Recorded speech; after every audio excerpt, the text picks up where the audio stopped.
Let's talk about conspiracy theories that turned out to be true. More often than not, fact ends up being stranger than fiction. Today we're going to look at a few examples of conspiracies that came true.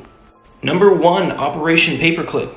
After World War II, the United States created a secret joint intelligence objective agency in which they brought more than 1,600 German scientists, engineers, and technicians, many of whom had direct ties to the Nazi Party, to work for the government known as Operation Paperclip. Its primary focus was for the US to gain an advantage in the Cold War. So yes, Nazi war criminals were given a good salary and freedom to work for the government.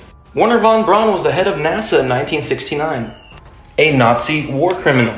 But I was taught that justice was served at the Nuremberg trials. Apparently some of these criminals were given great jobs, freedom, and a little bit of power, such as Wernher von Braun, who was the head of NASA for a little bit. Number 2, Project MK Ultra. This is the most fake-sounding, bizarre conspiracy of them all. However, it's 100% true. Project MK Ultra, aka the CIA's mind control program, lasted about 20 years and was a sanctioned way for the agency to perform experiments on human subjects.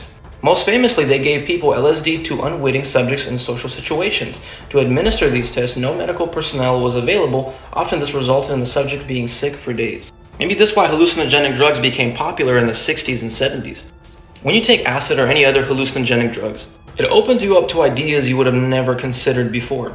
You are more open to ideas that you would have considered immoral before. And during MK Ultra, acid was given to test subjects to see if they can manipulate their thoughts and willpower. During the MK Ultra projects, they were trying to figure out ways to create assassins. Brainwashed, mind-controlled assassins with an instinct to kill. So my question is this why we've had so many serial killers in the 60s and 70s just out of nowhere? Around the same time the projects were being conducted? Are these failed MK Ultra mind control experiments that went haywire and were left with an instinct to kill? Basically malfunctioned mind control subjects going on a killing spree and not even knowing why? This one's pretty weird too. Operation Snow White. The Church of Scientology didn't want anything bad about them on record, and they went to criminal means to do it, called Operation Snow White. It included an estimated 5,000 covert agents of the church.